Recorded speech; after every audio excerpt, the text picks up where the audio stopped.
Cassette 1, Side 2. Practice Test 2. You will hear a number of different recordings, and you will have to answer questions on what you hear. There will be time for you to read the instructions and questions, and you will have a chance to check your work. All the recordings will be played once only. The test is in 4 sections. Write all your answers in the listening question booklet. At the end of the test, you will be given 10 minutes to transfer your answers to an answer sheet. Now turn to section 1 of your question booklet.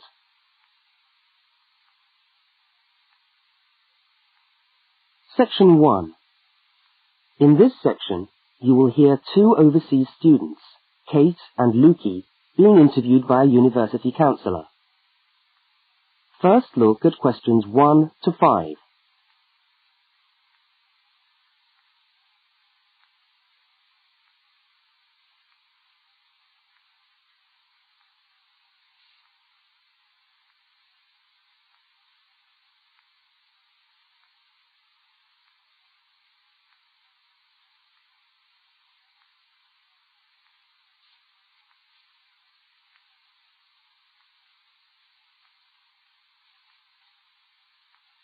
You will see that there is an example which has been done for you.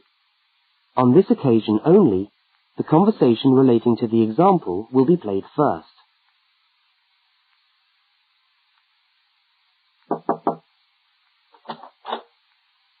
Hi there, Kate. Come on in. How are you today? Fine, thanks. Hi, Lukey. How's things? Okay. Well, as I explained on the phone, I'm a counsellor here at the Student Services section of the university. And I'm interviewing overseas students to help me draw up a guide for new students. So I'd be grateful if you could tell me a little about your time since you've been here in Cambridge. Right. Good idea. Now, Kate, let's start with you.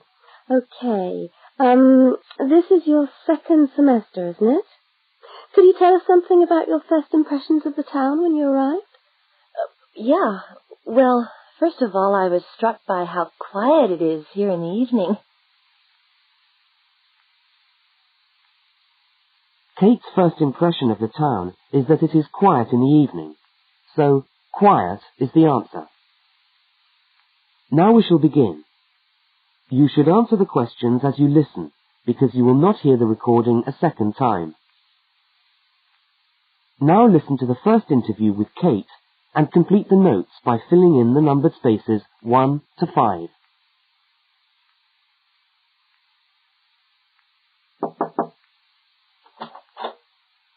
Hi there, Kate. Come on in. How are you today? Fine, thanks. Hi, Lukey. How's things? Okay. Well, as I explained on the phone, I'm a counsellor here at the Student Services section of the university. And I'm interviewing overseas students to help me draw up a guide for new students. So I'd be grateful if you could tell me a little about your time since you've been here in Cambridge. Right. Good idea. Now, Kate, let's start with you. Okay. This is your 2nd semester, isn't it? Could you tell us something about your first impressions of the town when you arrived? Yeah. Well, first of all, I was struck by how quiet it is here in the evening. Yeah, I suppose Cambridge is a quiet place. Where did you live when you first arrived? Well, I went straight into student accommodation. It was a kind of student hostel. Ah, right. So, you didn't have to worry about doing your own cooking or anything like that? No, but sometimes I wished I had. The food at the hostel was awful. Oh, dear. But how were the other students? To be honest, I haven't managed to make many friends, even though the place is full. People seem to keep to themselves. They're not really very friendly. Oh, I'm sorry to hear that. Well, what about the actual course? You're studying, I'm doing a master's by coursework in environmental studies. Oh, right. And how are you finding that? Yeah, well, it's been pretty good, really. I've enjoyed the course, but I feel there hasn't been enough contact with the lecturers. Oh. They all seem to be incredibly busy. The only chance I've really had to talk to them was on the field trip. Well, that's no good. Mm-mm. Could anything be done to improve the course, in your opinion? Well, I think it would be helpful to have meetings with lecturers on the course. say once a fortnight, something like that. Regular meetings. Yes, that could certainly help. Now, Kate, we'll come back to you in a minute, but I'd just like to ask Lukey some questions. Before they continue the interview, look at questions 6 to 10.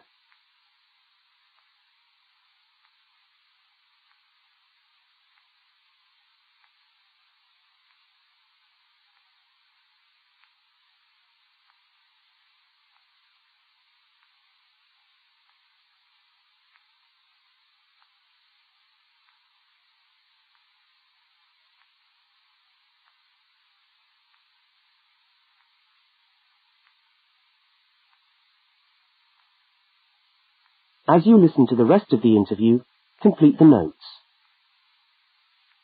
Lukey, where are you from? I am from Indonesia.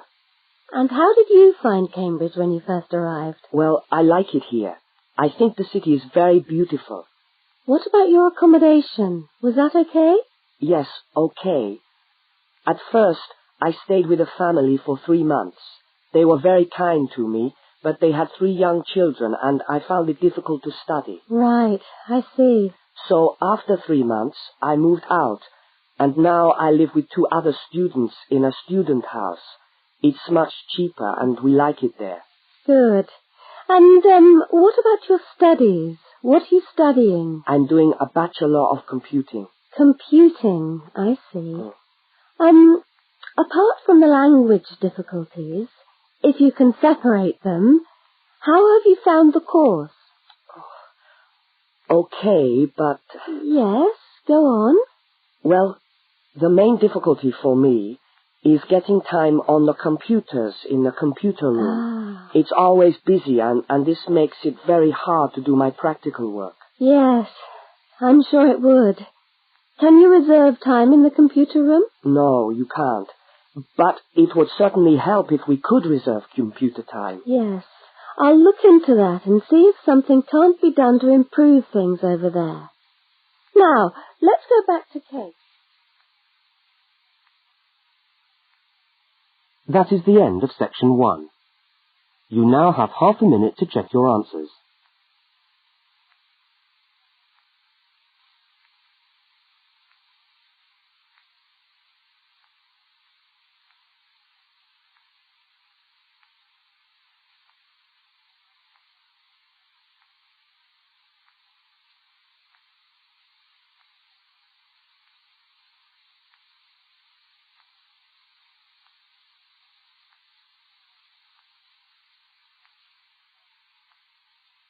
Now turn to section 2.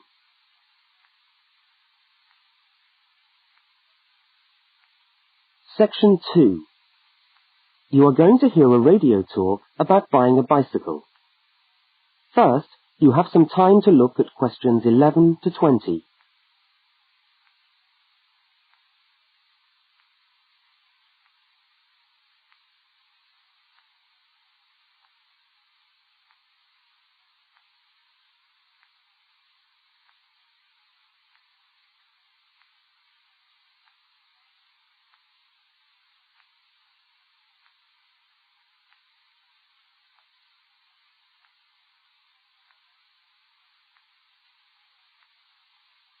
Now listen to the first part of the talk and complete the notes by filling in the numbered spaces 11 to 20. Well, last week we talked about buying camping equipment, and today I'd like to talk to you about buying a bicycle. A simple enough exercise, you might imagine, but there are lots of things to look out for to make sure you get the best deal for your money. Well, the range of bicycles is enormous. There are racing bikes, touring bikes, mountain bikes, or just plain ordinary bikes for riding round town.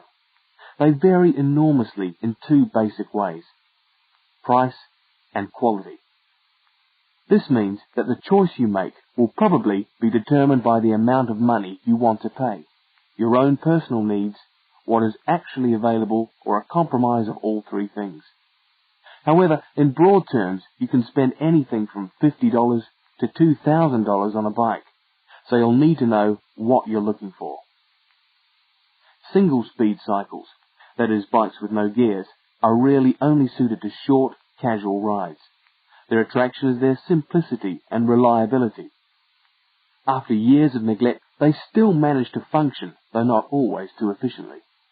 If it's basic transport you're after, then you can't go wrong. 3-speed cycles, on the other hand, are all that is really necessary for most town riding, going to the shops and things like that. Like the single-speed bike, they're simple and reliable. If you are going to be going up and down lots of hills, then you'll probably want something more efficient. 5 and 10-speed bicycles are best suited to riding over long distances or hilly terrain and to serious touring. So if it's serious touring you're interested in, get a 5 or 10-speed bike. However, it's worth remembering that the difference in price between a 5 and 10-speed cycle is usually very little, and so it's well worth paying that little bit extra to get the 10-speed one. So I would tend to recommend the 10-speed bike as the price is similar. However, you'll be getting better quality components. Now the next thing we need to look at is size. Buying a cycle is like buying clothes. First of all, you find the right size, and then you try it on to see if it fits. Contrary to what you might imagine, the size of the cycle is not determined by the size of the wheels, except in children's cycles, but by the size of the frame. So you'll need to measure the length of your legs and arms to get a frame that is the right size for you. Well, that's all from Helpful Hints for today. That is the end of section 2. You now have half a minute to check your answers.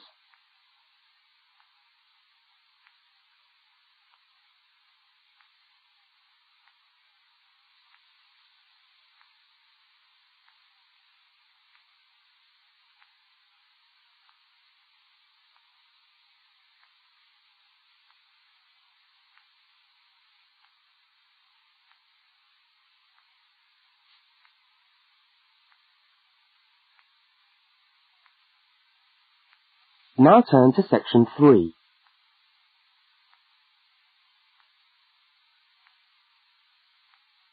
Section 3. In this section, you will hear a conversation between 2 students, Fiona and Martin, talking about a tutorial topic. First, look at questions 21 to 24.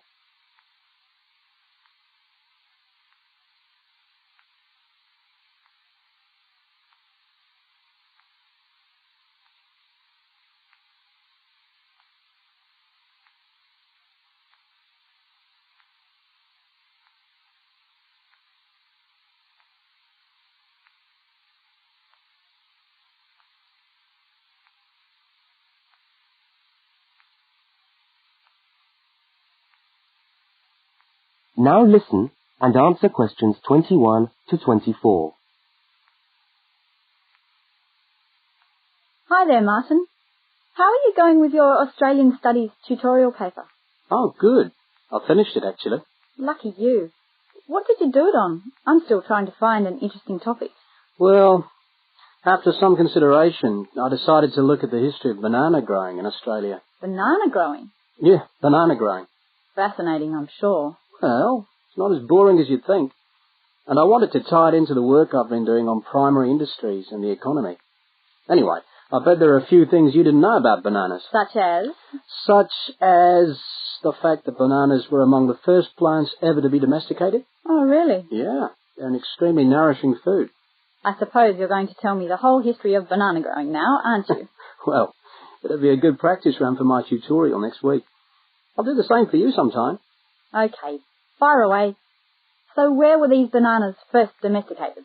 According to my research, the Cavendish banana, which is a type of banana, and the first type to be cultivated here, actually originated in China, but they had a fairly roundabout route before they got to Australia. You mean they didn't go straight from China to Australia? No, they didn't.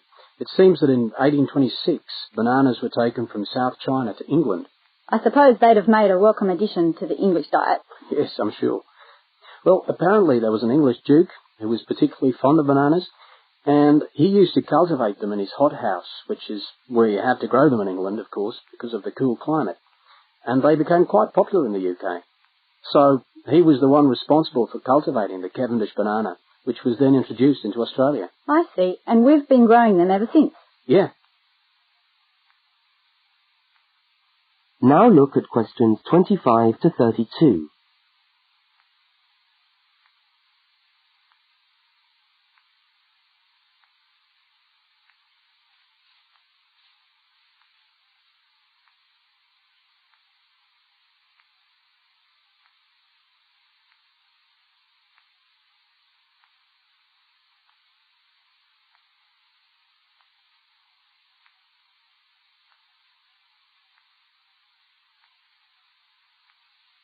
As the conversation continues, complete Martin's notes. Are they hard to grow? Well, yes and no. To grow them in your garden, no, not really. But to grow them commercially, you need to know what you're doing. You see, you only get one bunch of bananas per tree, and it can take up to 3 years for a tree to bear fruit if you don't do anything special to it. But this period is greatly reduced with modern growing methods, particularly in plantations where you have perfect tropical conditions. Right. So what are you looking at? 1 year? 2 years? No, around 15 months in good conditions for a tree to produce a bunch of bananas. And once you've got your bunch, you cut the bunch and the plant down. So how do the trees reproduce then? Well, bananas are normally grown from suckers, which spring up around the parent plant, usually just above the plant. They tend to like to grow uphill, or at least that's the common wisdom. So that's why banana plantations are usually on hillsides, is it? Yeah, they grow best like that. That's interesting. If you plant them in rich soil and give them plenty of water at the beginning of summer, then they should be well advanced by the beginning of winter, when growth virtually stops. But in a country like England, they're hard to grow. Although you can grow them in a hothouse. But in Australia, it's not difficult. No, though even here, the growers put plastic bags around the bunches to protect them and keep them warm. If you go up to the banana growing districts, you'll see all these banana trees with plastic bags on them. But how do they stop the bananas going bad before they reach the shops? Well, the banana bunches are picked well before the fruit's ripe. Once you cut the bunch, the bananas stop growing, but they do continue to ripen. The interesting thing is that once one banana ripens, it gives off a gas which then helps all the others to ripen. So they pretty much all ripen within a few hours of each other. Amazing. So do we export lots of bananas overseas to Europe and Asia, for instance? Well, oddly enough, no. I believe New Zealand takes a small proportion of the crop, but otherwise, well, they're mostly grown for the domestic market, which is surprising when you think about it, because we grow an enormous number of bananas each year. Yes, well, thank you for all that information. I'm sure the tutorial paper will go really well. You certainly seem to have done your research on the subject. Let's hope so. That is the end of section 3. You now have half a minute to check your answers.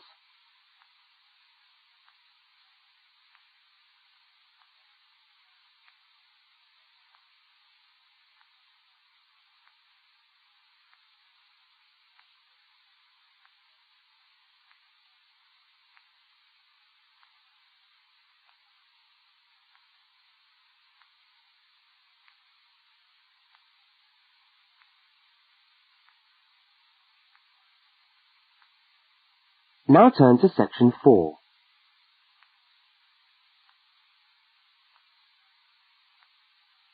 Section 4. You are going to hear part of a public lecture for new students. First, look at questions 33 to 35.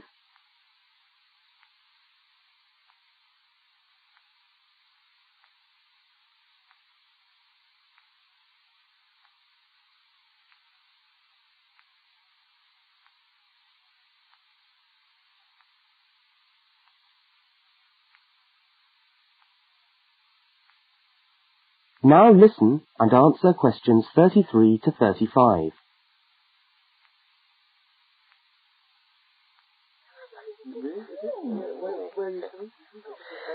Good morning everyone, and welcome to our regular lecture on health issues. This series of lectures is organised by the Students' Union and is part of the Union's attempt to help you, the students of this university, to stay healthy while coping with study and social life at the same time. So, it's a great pleasure for me to welcome back Ms. Diane Greenbaum, who is a professional dietitian and who has been kind enough to give up her time in what I know is a very hectic schedule to come along and talk to us today. Thank you. Thank you very much, John. May I say it's a pleasure to be back. Now, stresses at university, being away from home and having to look after yourselves, learning your way around the campus, all contribute to making it quite hard sometimes to ensure that your diet is adequate. So, today, I'm going to talk about ways of making sure that you eat well, while at the same time staying within your budget.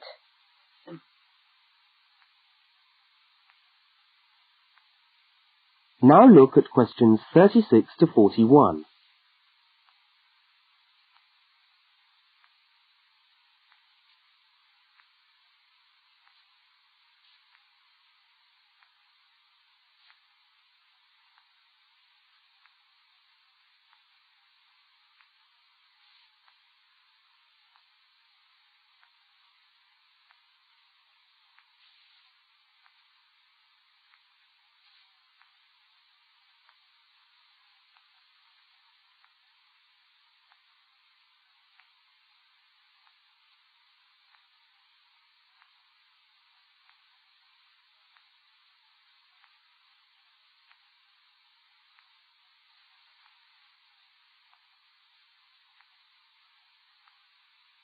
As you listen to the second part of the lecture, complete the notes and diagram in the spaces provided.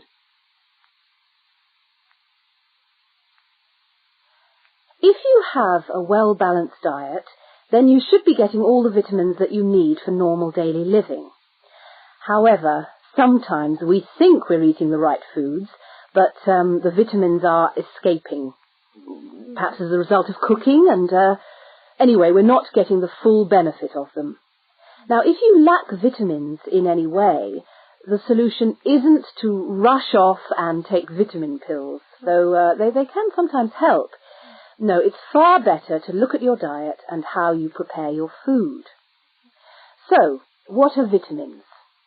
Well, the dictionary tells us they are food factors essential in small quantities to maintain life. Now, there are fat-soluble vitamins which can be stored for quite some time by the body, and there are water-soluble vitamins which are removed more rapidly from the body, and so a regular daily intake of these ones is needed. Okay, so how can you ensure that your diet contains enough of the vitamins you need? Well, first of all, you may have to establish some new eating habits. No more chips at the uni canteen, I'm afraid. Now, firstly, you must eat a variety of foods. Then you need to ensure that you eat at least 4 servings of fruit and vegetables daily. Now, you'll need to shop 2 or 3 times a week to make sure that they're fresh, and store your vegetables in the fridge or in a cool, dark place. Now, let's just refresh our memories by looking at the healthy diet pyramid. Okay, can you all see that? Good. Well, now, as you see, we've got 3 levels to our pyramid. At the top, in the smallest area, are the things which we should really be trying to avoid as much as possible. Things like, sugar, salt, butter, all that sort of thing. Next, on the middle of our pyramid, we find the things that we can eat in moderation. Not too much, though. And that's where we find milk, lean meat, fish, nuts, eggs. And then at the bottom of the pyramid are the things that you can eat lots of, because they're the things that are really good for you. Here we have bread, vegetables, and fruit. So, don't lose sight of your healthy diet pyramid when you do your shopping.